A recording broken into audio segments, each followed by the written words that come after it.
दोस्तों सेल्स में कई सारी चीजों के ऊपर फोकस करना पड़ता है, कई सारी चीजें हमें करनी पड़ती है, कई चीजों के ऊपर हमें ज्यादा एग्रेसिव होकर काम करना पड़ता है। बट रूट लेवल जो है, अगर आप इस रूट लेवल के ऊपर काम नहीं कर रहे हैं तो कहीं ना कहीं आप सेल्स में बेहतर परफॉर्मेंस नहीं दे पाएंगे। आप उन सेल्स 20% लोगों में नहीं पहुंच पाएंगे जो आज सेल्स के ऊपर अपना ज्यादा से ज्यादा कंट्रीब्यूशन दे रहा है और सबसे ज्यादा अर्निंग वो सेल्स से कर रहा है। 20% वैसे लोग जो 80% लोगों की तुलना में ज्यादा अर्निंग करते हैं, ज्यादा सेल्स करते हैं, ज्यादा बेहतर परफॉर्मेंस दे पाते हैं। आज उसी रूट लेवल के ऊपर बात करेंगे, कौन कौन से ऐसे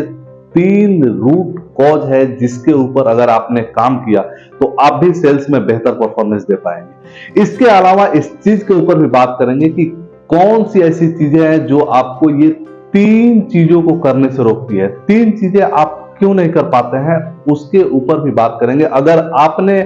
उन चीजों को नहीं छोड़ा, उन चीजों को अगर आपने उस आदतों को नहीं बदला तो कहीं ना कहीं आप इन 3 रूट लेवल पे काम नहीं कर पाएंगे, जिसके कारण आपका सेल्स कभी बेहतर नहीं होने वाला है।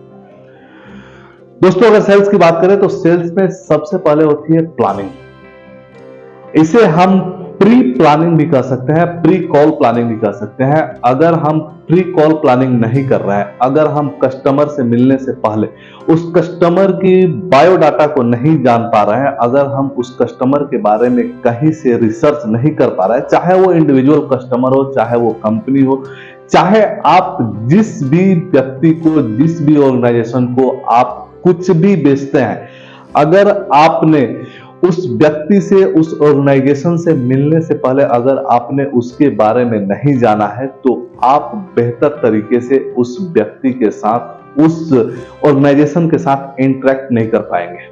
कहीं ना कहीं सबसे पहला रीजन है कि हम एक कस्टमर के साथ अच्छे तरीके से नहीं जुड़ पाते हैं, जिसका एक ही रीजन है, एक ही मिस्टेक है कि हम प्री कॉल प्लानिंग नहीं करते हैं। जब तक हमारी प्री कॉल प्लानिंग नहीं होगी, जब तक हम उस कस्टमर के बारे में जानेंगे नहीं, तब तक उस कस्टमर के साथ हम ज्यादा समय तक डिस्कशन नहीं कर पाएंगे। हमारी पोजीशनिंग उस तरीके से नहीं बन पाएगी जिस तरीके से बाकी के सेल्समैन जो प्री कॉल प्लानिंग करके उसके बाद कस्टमर से मिलते हैं। जब तक हमारी प्री कॉल प्लानिंग नहीं होगी तब तक हमारी कस्टमर के साथ लंबी बातचीत नहीं हो पाएगी, क्योंकि हमारे पास कोई मुद्दा ही नहीं रहेगा, हमारे पास कोई डाटा ही नहीं है उस कस्टमर का जिससे कि हम उस कस्टमर से ज्यादा समय तक बात कर पाए और ज्यादा अच्छे तरीके से कस्टमर को समझ पाए। यह भी जानना जरूरी होता है कि कस्टमर की किस तरीके की नीड है, कस्टमर क्या चाहता है, कस्टमर किस माइंडसेट का है। इन सारी चीजों की जानकारी आप प्री कॉल प्लानिंग नहीं ले पाएंगे। प्री कॉल प्लानिंग किए बिना आप बेहतर तरीके से कस्टमर के साथ नहीं जुड़ पाएंगे। दूसरे नंबर पे आता है कि जब हमने प्री कॉल प्लानिंग प्रॉपर तरीके से कर लिया, प्रॉपर तरीके से हमने कस्टमर के बारे में जान लिया, प्रॉपर तरीके से हमने कस्टमर का रिसर्च कर लिया, उसके बाद हमें इस बात के ऊपर फोकस करना होता है कि उस कस्टमर से मिलने का मेरा ऑब्जेक्टिव क्या है, जिसे हम प्री कॉल ऑब्जेक्टिव करते हैं। अगर प्री कॉल ऑब्जेक्टिव आपने सेट नहीं किया, अगर आपके पास कोई उद्देश्य नहीं है उस कस्टमर से मिलने का, मतलब कि आप सेल्स क्लोज नहीं कर पाएंगे। आपके पास कोई ना कोई एक तो ऐसा पॉइंट होना चाहिए जिसके ऊपर आपको कस्टमर से बात करनी है और उसी के बिहाफ पे आपको कस्टमर को जो भी ब्रांड सेल करना है वो आप सेल कर पाए। जब आप कस्टमर से मिलते हैं तो आपके माइंड में, आपके पेपर पे इवन कहें तो आपके पास कोई ना कोई ऑब्जेक्टिव जरूर होना चाहिए। कई बार तो हमने ऐसे सेल्समैन को भी देखा है, ऐसे सेल्स प्रोफेशनल को देखा है जो इसकी प्री प्लानिंग पूरा ऑब्जेक्टिव अपने पेपर पे नोट डाउन करके लाते हैं कि कस्टमर से किस तरीके से बात करनी है, कस्टमर से किस मुद्दे के ऊपर बात करनी है। वो सीधा पेपर उस कस्टमर को पकड़ा देते हैं कि सर आपके समय तो बहुत ही इंपॉर्टेंट है, आपने मुझे ये समय दिया है, इसके लिए मैं आपका आभारी हूं। मेरे पास ये सब क्वेश्चंस हैं जिसे मैं सोच रहा हूं कि आपकी जो इंपॉर्टेंट समय है उसमें से कम समय में मैं इन सारी चीजों के ऊपर डिस्कस कर पाऊं और मैं आपको बेहतर एडवाइस और बेहतर सहायता कर पाऊं। इस तरीके से भी आप कस्टमर के साथ अपना एक ऑब्जेक्टिव सेट करके आप कस्टमर के साथ डिस्कशन कर सकते हैं। जब आपने 2 चीजें कर ली है, प्री प्लानिंग कर ली है, प्री आपकी ऑब्जेक्टिव हो गई है, तो अब आप कस्टमर से मिलने के बाद कस्टमर से जो भी डिस्कशन होती है, कस्टमर आपको जिस तरीके से एश्योर करता है, चाहे जो भी बातें हो कस्टमर से, आप पोस्ट कॉल एनालिसिस करना कभी नहीं भूलें। जब हम पोस्ट कॉल एनालिसिस नहीं करते हैं, जब हमारे पास कोई उस कॉल के बारे में कोई एनालिसिस नहीं रहता है, तो फिर नेक्स्ट कॉल में जब हम उस कस्टमर से मिलते हैं तो फिर हम नए मुद्दे के ऊपर चर्चा करना शुरू कर देते हैं, नई चीजों के ऊपर बात करना शुरू कर देते हैं, नए ब्रांड के ऊपर बात करना शुरू कर देते हैं। हमें जो कस्टमर ने जिस ब्रांड के लिए एश्योर किया था वो ब्रांड तो हम भूल गए हैं, क्योंकि हमने पोस्ट कॉल एनालिसिस किया ही नहीं है। और जब पोस्ट कॉल एनालिसिस केवल अपने माइंड में नहीं करना है, पोस्ट कॉल एनालिसिस हमेशा आप कहीं ना कहीं अपने डायरी में जरूर मेंशन करें, ताकि जब आप नेक्स्ट टाइम उस कस्टमर से मिल रहा है तो आप उन सारी चीजों को फिर से कोट कर पाए, उन सारी चीजों के ऊपर फिर से डिस्कशन कर पाए, ताकि आपको फिर से अपनी भूमिका बनाने की कोई जरूरत नहीं है और आप वहीं से शुरू करें जहां कस्टमर ने उस दिन खत्म किया था। अगर आप अपनी डायरी में इस चीज को मेंशन नहीं करते हैं, आप इसे नोट नहीं करते हैं, तो कहीं ना कहीं हमारे माइंड में इतनी सारी चीजें आती है, इतनी सारी चीजें हर रोज हम देखते हैं कि वो चीजें हम भूल जाते हैं। कई बार तो हमें ये भी याद नहीं रहता है कि हमने उस कस्टमर से मिला था तो उसके ऊपर हमने किन सारी चीजों को कस्टमर से डिस्कशन की थी, किन सारी चीजों को हमने कस्टमर को बताया था और कस्टमर ने हमें किस तरीके से रिएक्ट किया था। इन सारी चीजों को भी हम याद नहीं रख पाते हैं। अगर 3 चीजें आप करना शुरू कर दें तो आप भी सेल्स में उस 20% शीर्ष के लोगों में शामिल होने से आपको भी कोई नहीं रोक सकता।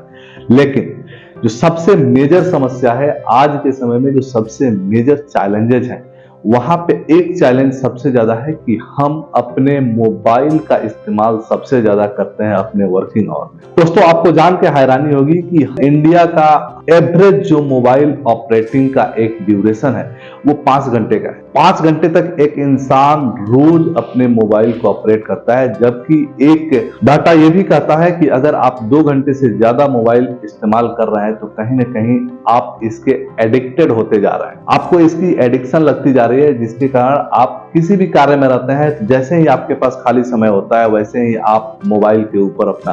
फोकस लेकर चले जाते हैं। और जब आप मोबाइल के ऊपर फोकस करते हैं तो आप बाकी सारी चीजों को भूल जाते हैं, बाकी सारी प्लानिंग्स और ऑब्जेक्टिव्स आप फॉरगेट कर जाते हैं। दोस्तों, मैंने तो कई बार फील्ड में, जब भी मैं फील्ड में जाता हूं तो मुझे ये सारी चीजें देखने को मिलती है कि अगर आप कस्टमर से मिलने का इंतजार कर रहे हैं, कस्टमर से आप जब मिलने के लिए कस्टमर ने आपको टाइम दिया, बाहर वेटिंग हॉल में आप बैठे हुए हैं, उस समय मैंने देखा है कि ज्यादातर सेल्स एम्प्लॉय उस समय अपने मोबाइल का सबसे ज्यादा उपयोग करते हैं, जबकि वो समय होता है आपका प्री कॉल प्लानिंग का, वो समय होता है आपका प्री कॉल ऑब्जेक्टिव का। अगर आप उस समय को मोबाइल के ऊपर और रील्स और वीडियोस देखने में अगर आप उसे बर्बाद कर, कहीं ना कहीं आपका वो कॉल अच्छा नहीं होने वाला है। उस कॉल से आपको कोई रिजल्ट नहीं मिलने वाला है, उस कॉल से आपको कोई बेनिफिट नहीं होने वाला है, क्योंकि आपने प्लानिंग की नहीं है। आप तो बाहर बैठे हुए हैं और जैसे ही अंदर से कॉल बेल बजी, आप तुरंत एंट्री किए और फटाफट अपने ब्रांड्स के बारे में बताया और ब्रांड्स के बारे में बता के आप निकल गए।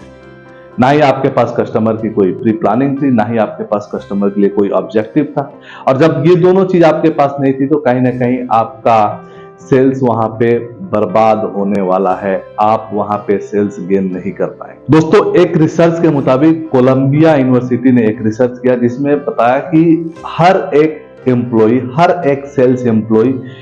मैक्सिमम टू मैक्सिमम 1.5 घंटे तक ही कस्टमर से इंटरेक्ट होता है। मतलब कि 8 घंटे की वर्किंग आवर में हम और आप केवल 1.5 घंटे ही किसी न किसी कस्टमर के सामने रहते हैं और उससे डिस्कशन करते हैं। ये एवरेज है, किसी का हो सकता है 2 घंटे हो, किसी का हो सकता है कि 1 घंटे हो, किसी का हो सकता है थोड़ा सा ज्यादा थोड़ा सा कम हो, लेकिन ये एवरेज है कि सेल्स का हर एक एम्प्लॉय 8 घंटे में केवल 1.5 घंटे ही कस्टमर के साथ इंटरेक्शन करता है। अब सपोज करो कि 8 घंटे में जब 1.5 घंटे ही आप इंटरेक्शन करते हो तो इसमें से ज्यादातर टाइम आपका 2 ही चीजों में जाता है। एक तो आपका ड्राइव करने में जाता है कि आप ज्यादा समय ड्राइव करते हो, उस समय आप कस्टमर से इंटरेक्शन नहीं करते हो, और दूसरा आपका जाता है मोबाइल ऑपरेट करने में। ज्यादातर समय मोबाइल को ऑपरेट करते हैं और जो बाकी समय है उसमें हम ड्राइव करते हैं। हम प्री प्लानिंग और प्री ऑब्जेक्टिव को सेट ही नहीं कर पाते हैं, जिसके कारण हमें बेहतर रिजल्ट सेल्स पे नहीं मिल पा रहा है। अगर इसको इस तरीके से डिवाइड करें तो सपोज करो कि 8 घंटे, तो 24 घंटे में 8 घंटे हम सो लिए,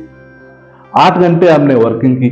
और 8 घंटे में हमने बाकी सारी चीजें की, उसमें आपका बाकी चीज जो आपके घरेलू वर्क्स हैं या फिर आपकी स्टडी है, कुछ अगर आप पढ़ाई करते हैं, कुछ नॉलेज गेन करना चाहते हैं, तो उसके लिए आपने 8 घंटे निकाला। मैक्सिमम टाइम हम जब वर्किंग आवर्स में रहते हैं उस समय मैक्स टू मैक्स हम मोबाइल का उपयोग करते हैं। मैं ऐसी कई कंपनियों के एम्प्लॉय से मिलता हूं जिनके यहाँ मोबाइल ऑपरेट करना, खास करके सोशल मीडिया ऑपरेट करना रेस्ट्रिक्ट है, स्ट्रिक्टली रेस्ट्रिक्ट है, उसे यूज ही नहीं करना है। जब तक वो वर्किंग आवर में रहेंगे तब तक उनको सोशल मीडिया पे जाना ही नहीं है और सोशल मीडिया यूज ही नहीं करना है। इस तरीके के एम्प्लॉय को जब मैं देखता हूं तो इस तरीके के एम्प्लॉय हमेशा अपने कस्टमर के ऊपर pre planning, pre call planning और प्री कॉल ऑब्जेक्टिव के ऊपर सबसे ज्यादा फोकस करते हैं। वो चैम्बर के बाहर या फिर वो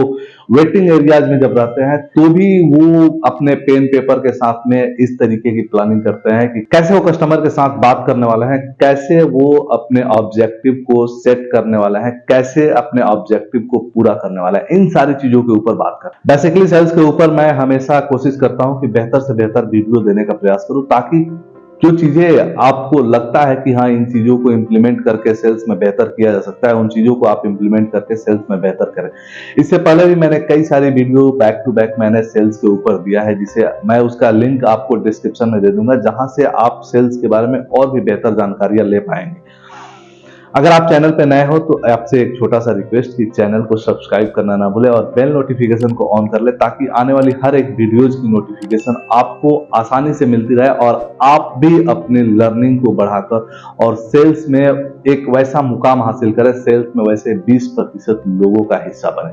मिलेंगे फिर आपसे एक नए वीडियो में, तब तक के लिए धन्यवाद।